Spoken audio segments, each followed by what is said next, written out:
আসসালামু আলাইকুম, আমি ডাক্তার মোহাম্মদ আরিফুর রহমান, সহকারী অধ্যাপক হিসেবে ঢাকা মেডিকেল কলেজ এন্ড হসপিটালে কর্মরত আছি। আজকে সচেতনতার অংশ হিসেবে আমরা আপনাদের সাথে এমন একজন পেশেন্টকে পরিচয় করাই দিব।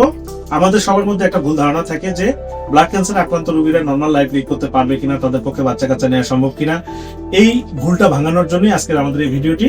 ব্লাড ক্যান্সারের যারা আক্রান্ত হন তারা সুস্থ হওয়ার পর কিন্তু একদম নরমাল মানুষের মতো লাইফ লিড করতে পারেন এবং তারা চাইলে বাচ্চা কাচ্চাও নিতে পারে। তার জ্বলন্ত উদাহরণ আমাদের সামনে আছে।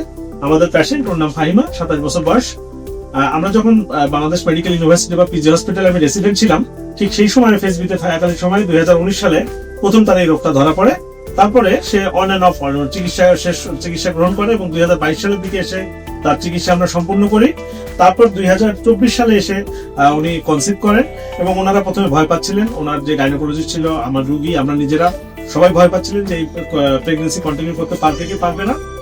আল্লাহর অশেষ রহমত এবং আমরা কন্টিনিউয়াসলি তাকে ফলো আপ করি এবং গাইনোকোলজিস্ট সহ সবাই মিলে ফলো আপ করার পরে একটা ফুটফুটে সুন্দর বাচ্চা আমাদের সামনে আজকে ফাহিমা হাজির হয়েছেন ওর বাচ্চাকে নিয়ে। বাচ্চার বয়স এখন 1 বছর।